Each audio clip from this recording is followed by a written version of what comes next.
ओम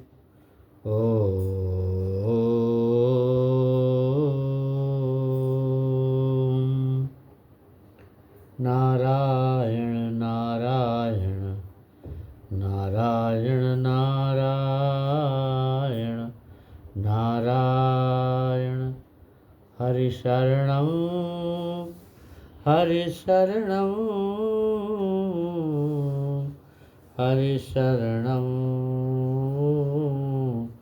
हरि शरणं। सद्गुरुदेव भगवान की जय हो। आज हम ऋग्वेद के 10वें मंडल के 22वें ऋचा की बात करेंगे। इसमें कहते हैं कि किस प्रकार से मनुष्य को विपरीत ज्ञान से न करने से न मानने से क्या होता है, उसी पर ये चर्चा कर रहे हैं। कहते अकर्मादस्युरभिनो अमन्तुरन्यव्रतो अमानुषः त्वं तस्यामित्रहन् वधर्दासस्य दम्भया। फिर से सुनेंगे इस ऋचा को। अकर्मादस्युरभिनो अमन्तुरन्यव्रतो अमानुषः त्वं तस्यामित्रहन् वधर्दासस्य दम्भया। अकर्म, इसका अलग अलग बताते हैं शब्दार्थ। जैसे आया है अकर्म माने पुरुषार्थहीन मनुष्य, जो कर्म न करे तो पुरुषार्थहीन हो गया। और दस्युरभि, दस्यु माने होता दुष्ट असुर राक्षस। और रभिनो माने अभि, माने हानि करता है। अन्वय इसका कर रहा हूँ। नो नह हमारी, अमंतुः माने विचार न करने वाला, न मानने वाला अमंतुः। अन्यव्रतः, इस श्लोक में है ना ऊपर ऋचा में कि अमन्यन्तुरन्यव्रतो, तो अन्यव्रतः माने उल्टे काम करने वाला, उल्टे कर्म करने वाला अन्यव्रतः। और अमानुषः मनुष्यता से गिरा हुआ, मनुष्य नहीं, जो मनुष्य रहे मनुष्य लेकिन जो गिरा हुआ लगा है विसर्ग। और क्या है, पशुवत। अभित्वम तस्य मित्रहन्, त्वम तू, तस्य माने उस, दासस्य वर्धदासस्य, तो दासस्य माने दस्यु का, अमित्रहन् वो शत्रुनाशक है। बाधा माने नष्ट करने वाला, बधर्दासस्य, अदासस्य माने दस्यु ऊपर आया है ना। अदम्भय माने दम्भी, नाश करने वाला। तो इस प्रकार इसका भावार्थ प्रकट किया हमने। इसका एक एक शब्दार्थ बताया। अब इसका सुनिए तात्पर्य, भावार्थ। वेद ऋग्वेद कहता है कि दुष्ट बुद्धि वाला मनुष्य राक्षस है, दस्यु है, असुर है। ऐसे मनुष्य अपने अल्प माने थोड़े विकृत विपरीत ज्ञान के कारण, ध्यान से सुनना है, विपरीत ज्ञान के कारण न केवल अपने जीवन को दुखी बनाते हैं,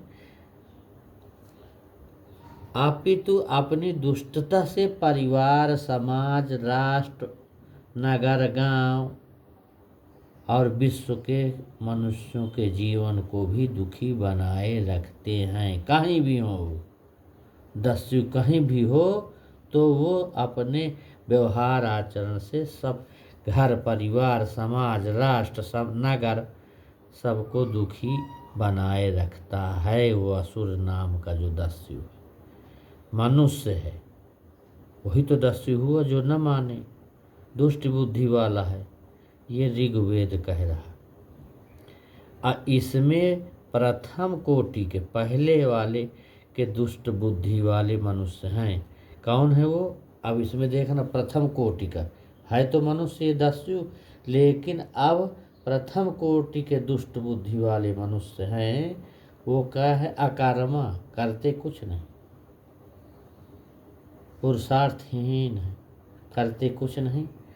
जो अकर्मा मतलब जो मनुष्य बिना पुरुषार्थ किए, अब बिना परिश्रम, त्याग, तपस्या किए बिना ही भाग दौड़ के पसीना बहाए, कष्टों को सहन किए, बिना ही नैतिक कर्तव्य कर्मों के किए, बिना ही धन प्राप्त करना चाहते हैं, बिना कर्तव्य कर्मों को किए। नैतिक कर्तव्य तो दूसरे प्रकार का भी होता है, दुष्ट कर्तव्य होता है, शुभ कर्तव्य भी होता है, अशुभ कर्तव्य भी होता है, लेकिन नैतिक कर्तव्य कर्मों को किए बिना ही जो धन प्राप्त कर लेते हैं या करना चाहते हैं, वो चाहे लखपति, करोड़पति बनना चाहते हैं, उस धन से भोग साधन सामग्री को खूब प्राप्त करना चाहते हैं। अब भोगों को भोग कर सुख प्राप्त करना चाहते हैं, ऐश्वर्य प्राप्त करना चाहते हैं, खूब धन धान प्राप्त करना चाहते हैं, और समाज, परिवार, राष्ट्र, अपने हितैषी, अपने सुहृदों को बिना ही कुछ दिए या बहुत कम लाभ पहुंचाकर बदले में भोग, ऐश्वर्य, विलास, मनोरंजन, सुख सुविधाओं को प्राप्त करना चाहते हैं, वे राक्षस हैं। ये ऋग्वेद का वाक्य है। असुर हैं, दस्यु हैं। ऐसे मनुष्य मात्र अपनी बुद्धि चातुर्य से झूठ, छल, कपट, धोखाधड़ी, चालाकी, प्रलोभन, नाना प्रकार की प्रवंचना इत्यादि अनैतिक साधनों से भोग सामग्री जो प्राप्त करना चाहते हैं, उनको कहा गया है अकर्मा, कि जो कर्म न करे, पुरुषार्थहीन रहे, ऐसे लोगों को अकर्मा कहा गया है, ऐसे लोगों को राक्षस कहा गया है, ऐसे लोगों को दस्यु कहा गया है। अब दूसरे कोटि के दस्यु, ये प्रथम कोटि के दृश्य बताए दुष्ट, अब दूसरे कोटि के और हैं। अमंतु, इसमें दो शब्द आया है, अमंतु, अकर्मा, इसमें आया है इस ऋचा में, अमंतु, अकर्मा, तो अकर्मा की बात बताया। अब अमंतु के सुन लो, ये दूसरी कोटि का दस्यु राक्षस है। जो मनुष्य अपने विचारों, वाणी व्यवहारों का अपने परिवार के सदस्यों पर, अपने मित्र, साथी, संबंधी, समाज, घर, परिवार, नगर, राष्ट्र के व्यक्तियों पर क्या प्रभाव पड़ेगा, इसका विचार किए बिना ही कर्मों को कर देते हैं। ये विचार नहीं करते कि क्या हो जाएगा राष्ट्र, परिवार और समाज का, संबंधी का, मित्र का, अपने खास व्यक्ति का ये प्रभाव नहीं देखते कि क्या पड़ जाएगा, इस पर विचार नहीं करते, वो कर देते हैं कर्म। अब चाहे साले को आग लगा दे तो क्या होगा, अपने ही लोगों का तो नुकसान हो जाएगा। ऐसे अमंतु दस्यु व्यक्ति जो दूरदर्शिता पूर्वक दूर से सोच के संजोया हुआ विचार पूर्वक यह भी नहीं विचारते हैं कि मेरे कार्यों को, समाज व्यवहारों का, हमारे शाश्वत धर्म संस्कृति सभ्यता आचार विचार सुंदर आदर्श परंपराओं पर क्या प्रभाव पड़ेगा, हमारी मर्यादा क्या होगी, तार तार हो जाएगी कि नहीं होगी। ये सब धर्म संस्कृति सभ्यता आचार विचार आदर्श और अपनी जो सुंदर परंपरा है पुरखों की, इस पर क्या प्रभाव पड़ेगा, इसका सूक्ष्मता से विचार नहीं करता, कुछ भी सोचता नहीं कि क्या होगा। क्षणिक लाभ के लिए, सुख सम्मान सुविधा के कारण वो बुरे कार्यों को कर लेते हैं। बहुत बारीकी से सोचना और समझना और अपने मन में भगवान प्रभु की वेद हों, ऋषि हों, शास्त्र हों और उनके प्रमाणों को भी विशेष महत्व नहीं देते। क्यों?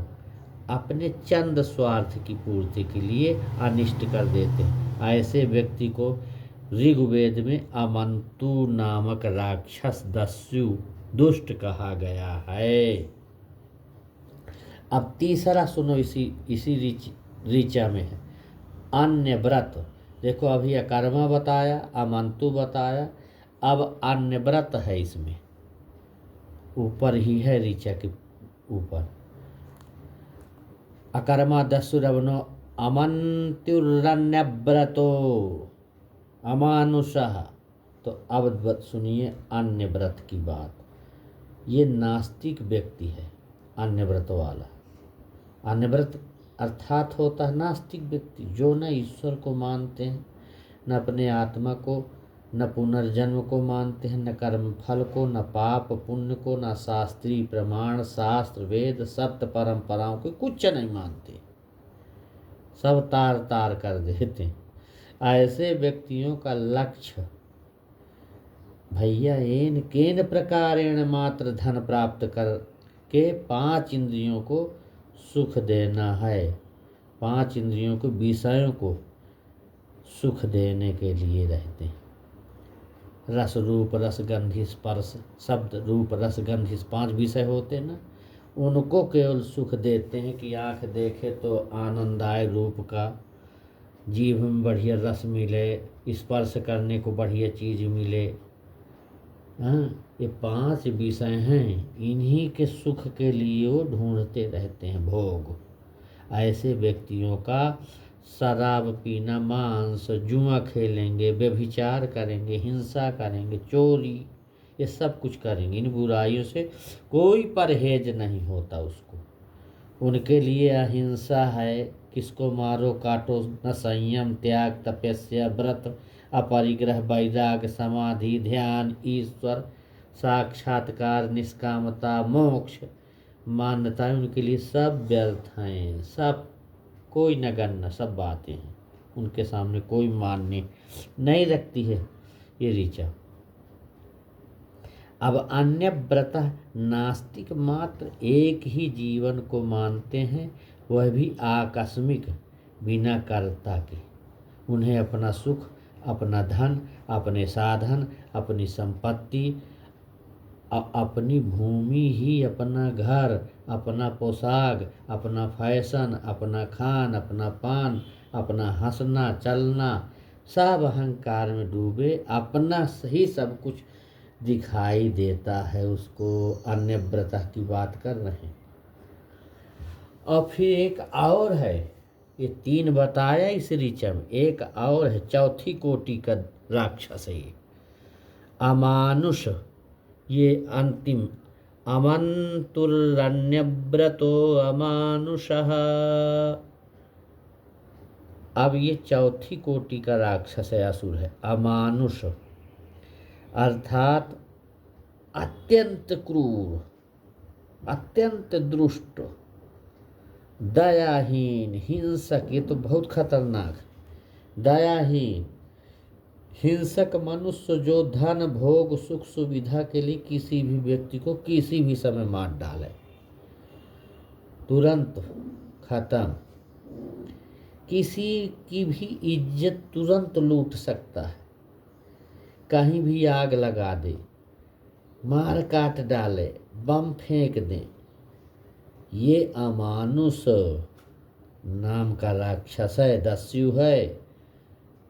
इतना सुंदर ऋचाओं का अर्थ भी बताने वाला कोई मिलेगा भी नहीं वेद का, इस समय जो वर्तमान समय चल रहा है पर बहुत कम है।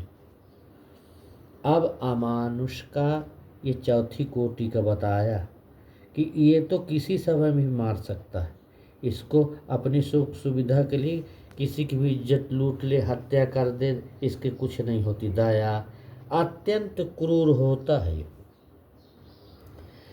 मनुष्य स्वभाव से रहित अन्यव्रत तामसिक प्रवृत्ति वाले ये पिशाच है, भूत दैत्य होते।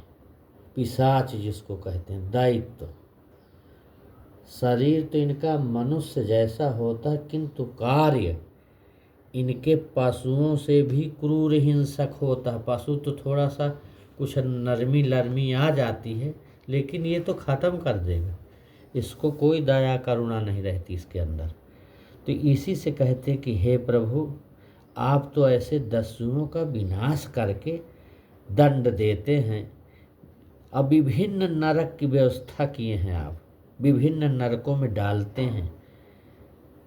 तो प्रभु हमें भी ऐसी शक्ति, साहस, बल, पराक्रम और बढ़िया सुंदर उत्साह प्रदान करें कि ऐसे राक्षस दस्यु दुष्ट का दमन करने के लिए, इन्हें रोकने के लिए सुसंगठित हम हो जाएं।